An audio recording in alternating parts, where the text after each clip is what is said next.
Você já passou por uma espécie de agonia mental, uma perturbação interior tão grande que te deu calafrios, te fez perder o sono, perder a paz, decorrente de uma preocupação relacionada a algo que poderia acontecer e que nem aconteceu? Certamente sim, certamente você já passou por isso, porque o tema do vídeo de hoje é exatamente como lidar com as preocupações exageradas e começar a viver, baseando-me nos princípios de um livro que foi escrito há quase um século atrás, do Dale Carnegie, que é exatamente com o título que eu acabei de citar para você. Eu vou falar de 3 conselhos que a gente encontra nesse livro. É claro que vou resumidamente falar sobre isso, não é uma resenha, tá certo? Mas eles podem mudar absurdamente a sua visão em relação às coisas e diminuir consideravelmente o seu sofrimento com as preocupações do dia a dia. Fique, portanto, até o final desse vídeo, isso vai te ajudar muito, mas antes eu te peço que não se esqueça de se inscrever aqui nesse canal, clique em se inscrever, ative aí o sininho das notificações e isso facilita no sentido de que toda vez que eu postar algo novo, você será avisado. Eu tenho postado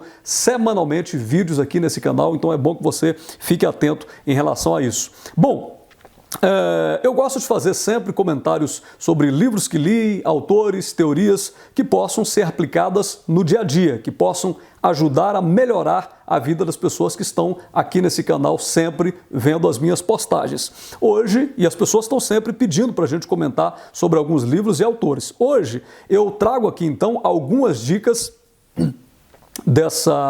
desse livro, né, que fala sobre ansiedade. Ele foi escrito por um escritor e orador norte-americano, Dale Carnegie, que viveu aproximadamente há 100 anos atrás. E é muito conhecido aí na internet, já vendeu milhões com seus livros, e eu faço questão de, em tudo que eu leio, em tudo que eu vejo, reter aquilo que é bom, aquilo que dá para aplicar na vida. Tem coisa que eu não faz sentido, que eu apenas descarto, eu espero que seja assim com você também.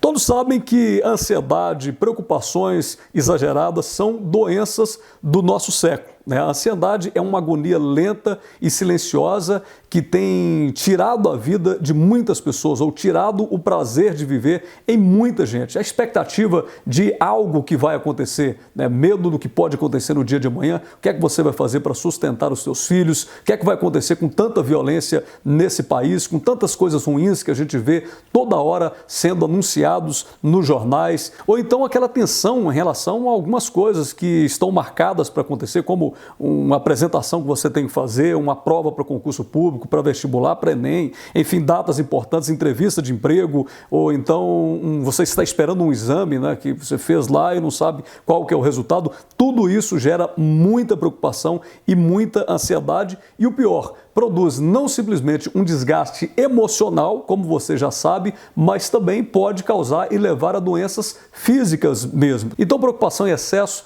traz muitas consequências negativas, deturpa o teu pensamento, te esgota mentalmente, te deixando completamente exausto. Bom, selecionei 3 pontos desse livro que eu acredito que se você aplicar, elas vão melhorar a sua vida e te impedir de ficar vivendo essa fadiga, né? E até conservar um pouco do seu ânimo e da sua energia. Bom, vamos lá. Número 1, quando você estiver diante dessa situação que te traz muita ansiedade e expectativa em relação ao que possa acontecer, primeira coisa que você tem que fazer, busque os registros e veja as leis da probabilidade. Ora, como isso acontece? Veja só o que ele diz. Com o passar do tempo, eu verifiquei aos poucos que 99% das coisas que me preocupavam jamais aconteciam. Vivia, por exemplo, aterrorizado com raios, mas sei agora que a probabilidade de ser morto por um raio durante um ano são, de acordo com o Conselho Nacional de Segurança, 1 em 350 mil. Então veja só, quando você analisa as probabilidades, você percebe que tem muitas coisas que você tem um medo exagerado de acontecer que não vão acontecer. Quantas vezes na sua vida você ficou preocupado, perdeu o sono e depois a coisa passou e você falou, bom, mas era com isso que eu estava preocupado? Então, toda vez que se deparar com isso, você se deparar com esse problema, evoque os registros, né? Pense nas probabilidades. Você tem medo de que um raio caia na sua cabeça. Qual é a probabilidade disso acontecer onde você está? Em qual cidade você mora? Quantos habitantes tem? Quantos raios caíram na cabeça de alguém durante um ano, por exemplo? Pode ser que tenha caído? Claro que sim. Pode ser que caia na sua cabeça, na minha, também existe essa probabilidade. Mas olhando para os registros, a gente percebe que elas são mínimas. Você tem medo de andar de avião. Quando você chega no aeroporto, dê uma olhada antes de você entrar no avião, faça a seguinte reflexão: quantos voos que estão decolando, que estão pousando, que estão o tempo todo acontecendo nesse momento? São milhares. E quantos caíram no dia de hoje? Quantos caíram ontem? Né? Desses milhares que estão acontecendo nesse momento, você vai perceber que a probabilidade realmente é mínima. Avião cai? É claro que sim. Né? Já caiu com muitas pessoas? É óbvio. Você está livre disso? Não, nem eu. Agora, as probabilidades são de fato minúsculas. Né?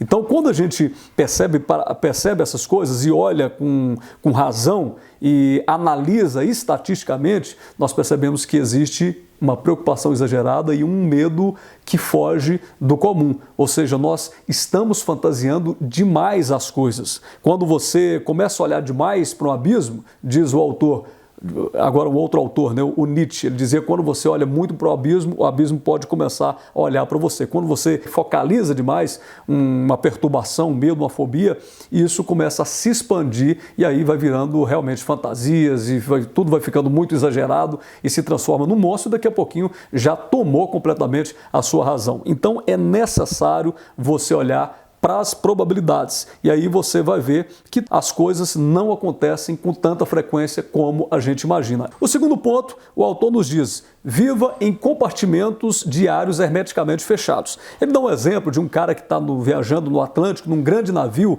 e faz a seguinte observação: o capitão da ponte de comando acionava um botão e daqui a pouquinho várias partes do navio eram isoladas, fechadas e isoladas umas das outras, o que ele chama de compartimentos hermeticamente fechados. A observação do autor é exatamente essa. Olha, vou ler para você. O nosso principal objetivo não é ver o que se encontra vagamente à distância, mas fazer o que se acha claramente ao nosso alcance. Bom, o que ele quer dizer com isso? Cristo também, se você fizer uma análise lá no Novo Testamento, vai perceber que ele deu um conselho parecido, muitos anos atrás, há 2000 anos atrás. O conselho era: não fiquem inquietos com o dia de amanhã, que você vai comer, o que você vai vestir, porque basta cada dia o seu próprio mal. O amanhã cuidará das suas próprias preocupações. É o que o autor está dizendo. Viva um dia de cada vez. Ora, o que você pode fazer para que o futuro, para que os medos do futuro sejam amenizados? Se prepare hoje.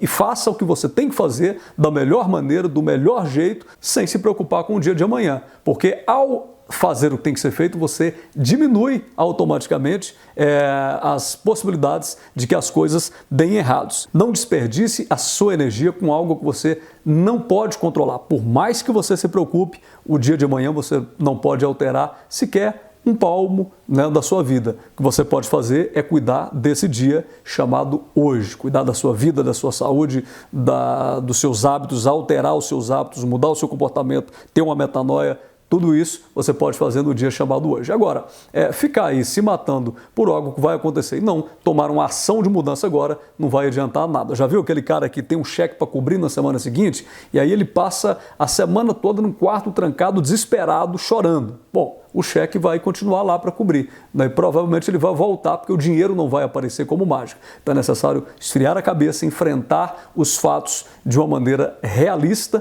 e cuidando do que a gente tem, que é o agora. E para isso, eu finalizo agora com o terceiro ponto, ele também nos dá uma dica. Diante dos seus medos, das suas ansiedades, faça uma análise fria e verifique qual a natureza do seu problema. Como assim?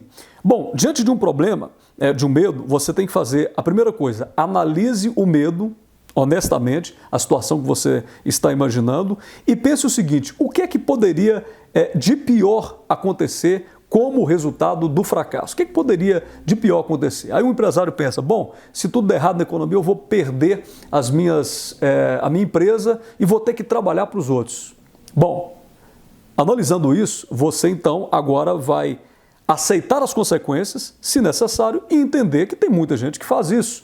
Bom, vou perder minha empresa e trabalhar para os outros. Olha, muitas pessoas, milhões de pessoas que estão trabalhando para outras, né? Então, assim, o que você pode fazer diante disso? Analisou essa situação? Perceba que ela é suportável, né? E aí, uma vez que você aceitou as consequências e percebeu que ela é suportável, você tem que se dedicar calmamente o seu tempo e a sua energia e o seu esforço em remediar as piores possibilidades que já foram aceitas. Se eu perdi uma empresa, vou ter que trabalhar para alguém, então o que eu posso fazer para remediar isso e para, diante dessa nova realidade, eu tirar o melhor daquilo que me restou? Fazendo isso, certamente você vai amenizar muitos dos seus anseios e dos seus medos. Então não é lamentar e nem preocupar, é ver como você pode trabalhar com aquilo que te restou. Diante disso, eu já vi muitas pessoas que conseguiram, inclusive, crescer apesar disso. O cara perdeu tudo. E aí ele aceitou a situação e começou a analisar o que restou. Ali ele encontrou uma outra possibilidade, encontrou uma chance, se empenhou e daqui a pouquinho o negócio cresceu e a coisa deu certo. Isso em várias áreas da vida. Então, gente, são apenas algumas dicas que a gente encontra aí, conselhos desse antigo autor que eu acho que podem amenizar um pouco a vida, o sofrimento daqueles que estão completamente preocupados com o dia de amanhã, tá certo? Eu estou sempre seguindo aí orientações das enquetes, ouvindo o que é que as pessoas querem que a gente fale aqui e muitos que me sugerem falar de livros. Às vezes, como eu já li o livro 2 ou 3 vezes, ou alguns que eu já conheço, eu aproveito para fazer os comentários, tá certo? Então, olha só, antes de sair, não saia, não se esqueça de se inscrever e divulgar o nosso canal. Aquele abraço para você, muito obrigado, gente, e até a próxima semana. Tchau, tchau!